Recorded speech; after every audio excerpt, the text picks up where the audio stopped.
Alors, Lionel, t'es enregistré, tu le sais, je t'ai pas pris en traître, tu changeras pas d'avis, c'est bien, tu n'as qu'une parole, et donc, que puis-je faire pour toi?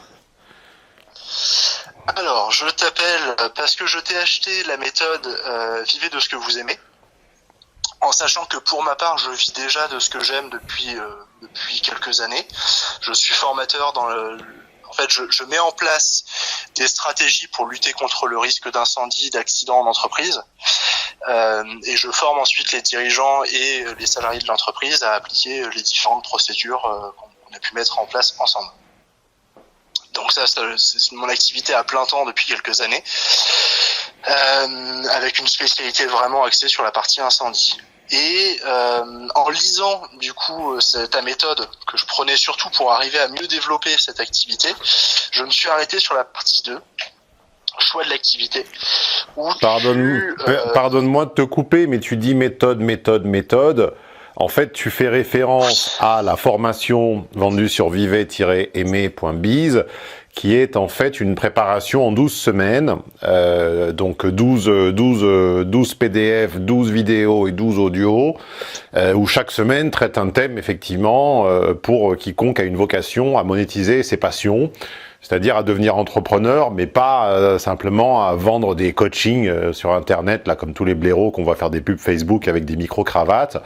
L'idée, c'est vraiment d'avoir un centre d'intérêt fort à la base et d'être en capacité de le monétiser un petit peu comme j'ai fait moi ou comme tu as fait toi. Donc quand tu dis méthode, mauvais choix de mots. Ouais, non mais en plus c'est con ce que je fais parce que c'est plutôt vendeur de dire méthode, mais ça me dérange en fait. Il n'y a pas une méthode infaillible, hein, à part celle qui fait crack, boum, c'est pas une méthode, c'est un accompagnement si on veut. Voilà. J'encule un peu les mouches. Pardonne-moi, mais je me méfie toujours quand on me dit méthode. Ça sent toujours un peu l'arnaque. Quand on vous vend la méthode parfaite pour réussir en toutes circonstances, c'est toujours une enculade. Je ne vends pas une méthode à suivre comme un mouton. Je vends un accompagnement thématique sur 12 semaines. Voilà. Désolé d'avoir perdu du temps pour enculer les mouches, mais je ne peux pas m'en empêcher.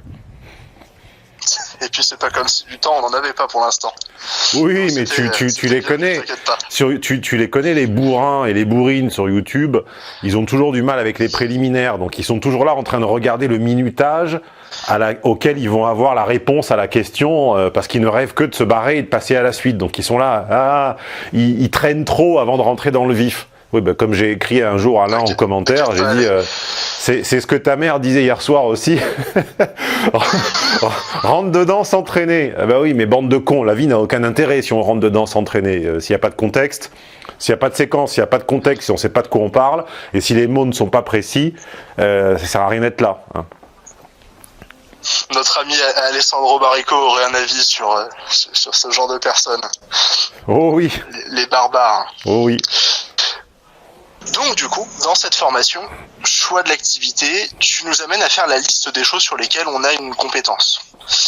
Et pour le fun, je l'ai fait, même en me disant que de toute façon, je n'allais pas changer d'activité. Et l'une de ces compétences, je l'ai un peu rejetée parce que je me suis dit de toute façon, c'est pas porteur. De toute façon, j'aurais du mal à justifier de ma compétence parce qu'elle est surtout due à des années de réflexion, de lecture, etc. Donc bon, je l'ai mis de côté. Et là, les circonstances présentes me font revenir sur ce choix. Et je me dis que peut-être, finalement, il y aurait quelque chose à faire, d'autant plus que j'ai une activité pérenne d'un côté, mais sur des phases comme ça où je dois rester confiné au domicile, ce serait pas inintéressant d'avoir une activité qui me permette de travailler même en visioconférence, par exemple. Ce qui n'est pas le cas actuellement. Enfin, en tout cas, très difficilement. Et en l'occurrence, c'est sur la thématique en fait de la gestion de risque, mais pour les particuliers, c'est-à-dire de la résilience, de ce qu'on pourrait appeler le survivalisme. Je vois que tu discutes parfois avec Piero San Giorgio, donc tu n'es pas sans connaître du coup cette mouvance. Et en l'occurrence, moi, depuis quelques années maintenant, je réfléchis à cette thématique de par mon activité, je me la suis appliquée chez moi, à mon domicile. J'ai mis en place des stratégies de résilience qui font que je suis autonome en eau, en nourriture, en plein de choses pour plusieurs mois, en médicaments, tout ce qui peut m'être nécessaire, en énergie, en chauffage, etc. Et finalement, je me dis, est-ce que ça ne vaudrait pas le coup de proposer mes connaissances à des personnes qui se lanceraient là-dedans et qui tomberaient dans les écueils dans lesquels on tombe tous quand on débute, quoi. Seulement, j'ai quelques petites choses qui font que je me dis, mince, je pense pas faire autorité dans le domaine, donc je sais pas si j'arriverai à le vendre. Oui. Est-ce que j'ai été clair sur cette première partie ? Très clair. Ok. Donc moi, ma problématique, c'est que je me dis que quand je le mets en place dans les entreprises, ça fonctionne très bien. J'ai même des chefs d'entreprise avec lesquels j'ai eu l'occasion de discuter sur, ils se sont dit, tiens, oui, mais tu me dis ça pour mon entreprise et pour chez moi, comment ça se passe ? Et en général, sur la base de discussion, j'arrive à les convaincre de l'intérêt de mettre en place ce genre de choses. Et là, pour tout te dire, j'ai même des personnes qui m'ont contacté pour me remercier des conseils que j'avais pu leur donner, puisque dans cette période de crise, ça a pu les aider. Certains ont pu retarder un peu le moment où ils ont été faire leur première course parce qu'ils avaient quelques stocks à la maison. Bon, voilà. Plusieurs ont pu me témoigner qu'effectivement ces discussions non facturées avaient eu un intérêt pour eux, et je me dis en fait peut-être que je pourrais le développer plus, mais par rapport à des gars comme Piero San Giorgio que je citais tout à l'heure, j'ai pas la notoriété et j'ai pas le passif, j'ai pas d'argument d'autorité. Je pense que les gens sont très sensibles à l'argument d'autorité, et si on me demandait de justifier de ma compétence dans le domaine, tout ce que je pourrais répondre, c'est ça fait des années que je réfléchis à ça fait des années que je le mets en place, et pendant la crise Covid-19, j'ai bien vu l'efficacité de mes stratégies, mais j'ai pas grand chose de plus à proposer que ça en fait. Est-ce que tu penses que ça pourrait être problématique et que ça pourrait m'empêcher de montrer intéressant auprès de ma clientèle? Alors d'abord, l'ensemble des chatons qui nous écoutent pourront remarquer que les études de cas se suivent et ne se ressemblent pas. Hein. Là, on aborde un sujet qui n'est pas périphérique, mais en tout cas qui est très distinct de ce dont on parle habituellement, en tout cas sur la forme. Et ensuite, ils pourront remarquer également, d'ailleurs je les incite à le dire en commentaire, que tu as été très clair. Tu as été clair, tu as été précis, tu as été... tout ça a été bien formulé, ça coulait tout seul. Et je pense que tout le monde a tout compris. Je t'ai quasiment pas interrompu d'ailleurs. Et comme quoi c'est possible. Voilà. Comme quoi, j'ai pas la passion d'interrompre les gens, simplement parfois c'est nécessaire parce qu'on ne comprend rien. Quand on comprend tout, il n'y a pas à interrompre. Voilà. Après, on va répondre tout simplement à ta question là. On va rendre nos hommages à la maman du chaton là, qui disait qu'on lui rentrait pas dedans assez vite. Et la réponse à ta question est, selon moi, que tu as identifié qu'une vente se faisait ou se défaisait par rapport à différents vecteurs, ce qu'on appelle les vecteurs d'achat, les vecteurs de conviction, les arguments. Simplement, à mon avis, tu les pondères mal. Tu as identifié deux vecteurs de vente qui sont le premier, on pourrait dire l'argument d'autorité, et le second qui sont la conviction par le verbe, c'est-à-dire en gros les préliminaires, quoi. Créer le désir plutôt. Parce qu'on est même en amont des préliminaires. Les préliminaires, normalement, le désir est déjà là. Hein. Sinon, c'est MeToo, attention Marlène. Et en réalité, tu les pondères mal, parce que tu pondères trop fort l'argument d'autorité et tu sous-pondères la création du désir. Puisque tu t'adresses à moi et puisque c'est ma formation que tu as commandée, je vais me permettre, puisqu'on est un petit peu aussi sur ma chaîne, je vais me permettre une référence personnelle. Quand j'ai commencé entre 2005 et 2006, on va dire mai 2006 pour le démarrage officiel, je n'étais personne. Je suis toujours personne, hein, on est bien d'accord. Hein, j'ai une notoriété, j'ai une micro-notoriété dans un petit milieu, mais en 2006, je n'étais personne. Ça n'a pas empêché que ma première conférence, qui était au Train Bleu de la gare de Lyon, on a fait salle comble. Alors salle comble, c'était une petite salle, on devait être, je sais pas, 30-35, tu vois. Mais enfin, c'était plein. Et toutes mes conférences, et j'ai des centaines de témoins et des photos, toutes mes conférences ont toujours fait salle comble, jusqu'à ce que je les stream, jusqu'à ce que je les enregistre et que je les vende à distance. Ensuite, les gens ont dit, bah non, finalement, c'est plus simple de rester chez soi. Donc maintenant, on est en plus petit comité. Mais de la première jusqu'à 2000, je crois, 11, où les enregistrements ont commencé, c'est toujours ça le comble. Donc comment dire, donc, ce que je veux te dire par là, c'est que en réalité, l'argument d'autorité, il est un peu dispensable. Ce qui compte, c'est le créer le désir. Et ce qui compte dans le désir, c'est sa stabilité ou son côté saisonnier. Il y a des fondamentaux. Il y a des choses dont les hommes ont, dont l'être humain va rechercher toute l'année, en permanence, et il y a des choses que fondamentalement il ne recherche pas parce que ce n'est pas son besoin premier, et dont tu dois susciter le désir en permanence. Moi, par exemple, à l'époque, j'ai commencé à écrire sur Internet, j'en avais 25. D'accord, j'ai écrit sur Internet de 25 à 27 et j'ai commencé mon activité professionnelle à 27 ans. Donc il y a 15 ans, voire 17 si on compte 2005. De 2005 à 2007, j'ai écrit des articles sur des forums et des blogs sur 3 sujets qui étaient les femmes que je rencontrais, parce que je draguais à l'époque. Je suis plus un dragueur, d'abord j'ai jamais été un dragueur, enfin au sens classique du terme, encore moins maintenant, mais à l'époque je dragouillais, ça m'amusait. J'écrivais sur les femmes que je rencontrais, j'écrivais sur les vêtements, parce que j'aimais bien pas la mode, mais le vêtement à l'époque. Maintenant, je m'en fous. Et j'écrivais sur les objets que j'appelais lifestyle avant que le mot ne se popularise et ne se vulgarise, et plus particulièrement la hi-fi vintage. Résultat, j'ai vendu des milliers ou des centaines de relooking, j'ai vendu des dizaines de compositions hi-fi vintage, et en fait c'est en arrêtant d'en parler que je me suis rendu compte que fondamentalement les gens n'avaient pas besoin, parce que dès que j'en parle plus, ils ne m'en réclament plus. C'est ce qu'on appelle un besoin créé en fait. Dès que j'ai arrêté de faire des sélections d'objets et de vêtements pour chaque saison, comme je faisais la sélection printemps, été, hiver, automne. Vous pouvez d'ailleurs les trouver sur mon blog, omninfluence.com.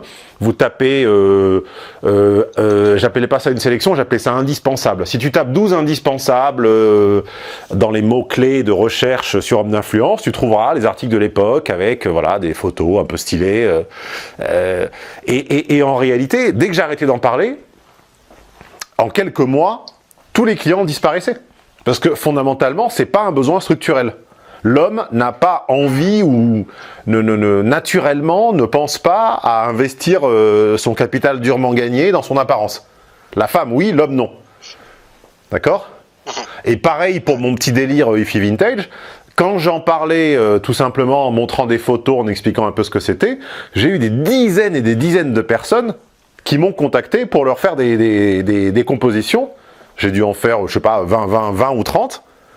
Et dès que j'ai arrêté d'en parler, hop, immédiatement, tout ça a disparu. Donc c'est ce que j'appelle des besoins créés, entre guillemets. Ça ne correspond pas à un besoin réel. Dans ton cas, l'histoire du survivalisme, etc., la vraie question, c'est pas est-ce que Lionel Bidule est un argument d'autorité en soi, est-ce que ton patronyme a de l'autorité. Ta vraie question, c'est 1, est-ce que tu sais créer le désir, et 2, est-ce qu'on parle d'un désir saisonnier, ou en tout cas qui va revenir à fréquence régulière, ou est-ce qu'on parle d'un truc que tout le monde va oublier dès que tu vas arrêter d'en parler.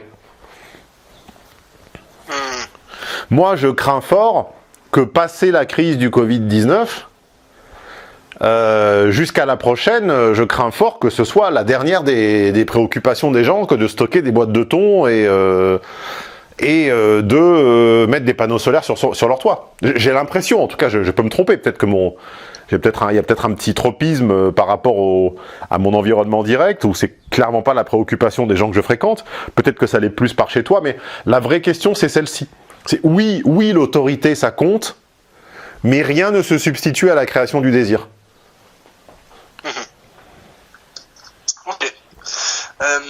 À ce niveau-là, du coup, je suis pas trop inquiet parce que je vois que déjà aujourd'hui, les personnes avec qui j'en parle, au cœur de leurs préoccupations, d'autant plus quand l'actualité les amène en fait, les actualités font le travail à la place, c'est-à-dire qu'à chaque fois qu'ils entendent que à tel ou tel niveau ça va mal, ou quand ils entendent parler d'un incendie, ils repensent aux stratégies qu'ils leur auraient proposé de mettre en place à leur domicile, etc. Donc j'ai quand même un énorme vecteur par les chaînes d'information et par ce qu'il se passe, et là d'autant plus avec la situation actuelle du Covid-19, qui fait que les personnes pensent régulièrement à ce que je leur ai dit et à moi en fait. Ah, mais ça c'est parfait parce que ça s'appelle de la publicité finalement indirecte, c'est-à-dire que un petit peu comme quand le commerce en général fait ses soldes, en fait la publicité qu'il publie fait la tienne, hein, c'est-à-dire que si les autres font leur solde, en fait tu bénéficies un peu de l'influx des autres.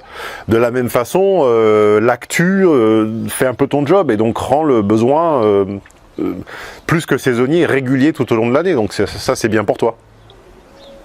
C'est exactement ce qui se passe. C'est exactement ce qui se passe.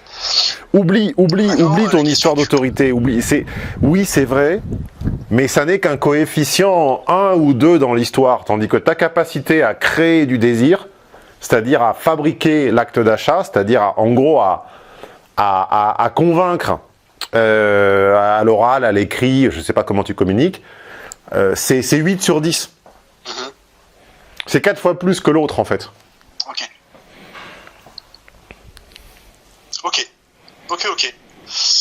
Et du coup, moi, ça me suscite une autre question. Ce que tu viens de me dire, c'est que du coup, quand tu suscitais le désir, les gens venaient vers soi. Ah mais c'était incroyable. Ils étaient convaincus que c'était leur propre souhait et leur propre recherche et qu'ils ne pouvaient, entre guillemets, vivre sans. Et à aucun moment, à aucun instant, ils ne se rendaient compte qu'en réalité, du moment que j'arrêtais d'en parler, c'était un besoin qui disparaissait de lui-même.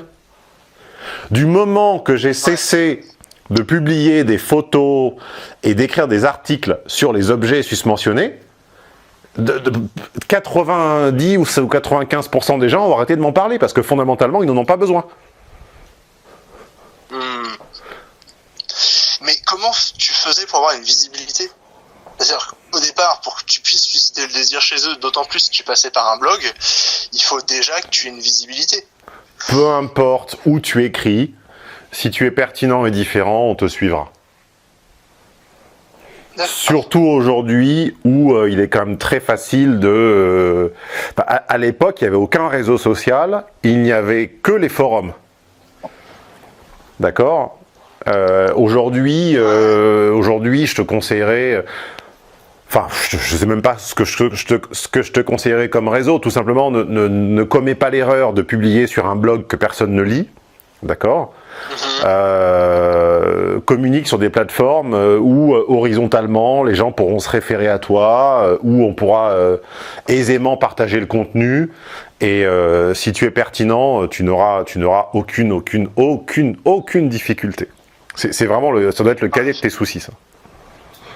J'ai même eu l'occasion déjà de le tester. J'étais sur quelques groupes sur les réseaux sociaux et en général mes articles étaient plus qu'appréciés. C'est plus une question ça va mesurer ta capacité d'influenceur ou comme on disait à mon époque, de leader d'opinion. Est-ce que dans ton groupe d'amis, tu es le mec dont, quand il commence à s'intéresser à quelque chose, les autres suivent? Est-ce que tu es le mec qui, quand il commence à acheter quelque chose, les autres suivent? Voilà. Si c'est ton cas, ça se reflètera dans ton projet. Si tel n'est pas ton cas, ça se reflètera également dans ton projet. Non, sur ce point-là, j'ai l'impression qu'au contraire, ça fonctionne pas mal. Moi, j'ai cette particularité, et peut-être que tu l'as aussi, et je te le souhaite, qui est que quand je porte de l'intérêt à une thématique, autour de moi, les gens en portent aussi, et ils sont convaincus que c'est leur propre intérêt. Mais en réalité, il suffit que j'arrête d'en parler, et tout à coup, ils s'en désintéressent. Et ça a toujours été le cas. Je le vis dans l'immédiat, ce que je suis en train de dire, où en fait j'ai encouragé tout notre cercle d'amis du coin et un petit peu plus par un groupe WhatsApp à profiter de ce temps de confinement pour augmenter un peu leur résilience alimentaire, faire du potager, ce genre de choses. Et effectivement, dès que je les relance, bam, tout le monde est dans le jardin. Et si je relance pas, Et voilà. bah, ouais. Ouais, c'est pareil avec à peu près tous mes délires en fait. Mes amis me suivent dans mes délires tant qu'ils m'animent entre guillemets et que je nourris la flamme, tant que je suis la flamme et la bûche, comme aimait citer Cochet, à qui on passera bientôt un hommage. La flamme et le feu. Et la bûche et le foyer, je sais plus comment il disait. Et donc, en réalité, c'est ça qui compte, en fait. L'argument d'autorité, finalement, c'est un accélérateur. Mais ça ne déclenche pas le feu. Ouais. La qualité d'un feu, et je sais parce que ça fait maintenant plus de 10 ans que j'ai une cheminée, et je ris des gens qui pensent qu'il n'y a aucune technique, et qui pensent qu'en fait, ils savent allumer un feu alors qu'ils ne l'ont jamais fait. Et quand tu les laisses faire, tu vois bien qu'ils n'y arrivent pas. La qualité de l'allumage du feu, c'est outre que le bois soit sec, c'est la façon dont tu vas l'organiser, dont tu vas construire ton foyer, dont tu vas mettre tout en bas un petit peu de journal ou quelque chose de très léger. Puis tu vas mettre du branchage en l'espaçant pour qu'il y ait plus d'air que de bois. Puis, quand le bois aura bien rougi sur toutes les faces, tu vas le rapprocher pour que ça fasse de la flamme. Puis, tu mettras de la bûche, mais pas trop tôt. Puis, t'en mettras pas des tonnes non plus. Puis, dans un certain sens. Et en réalité, quand on te voit le faire, on se dit mais c'est tout con. Puis, quand tu laisses tes amis ou tes invités gérer le feu, tu vois qu'ils galèrent en fait, voir quand ça s'éteint, ils n'arrivent même pas à le rallumer. Pourquoi ? Parce que tout est dans le démarrage en fait, c'est là que l'investissement le plus important se met et c'est dans la création du désir et dans l'entretien du désir autour de ton produit que tout se fait. L'argument d'autorité, ça sera le petit adjuvant chimique pour accélérer un petit peu le feu, mais ça ne se substituera à rien en fait. Ou alors il faut vraiment être une sommité de niveau international, et encore. Ouais.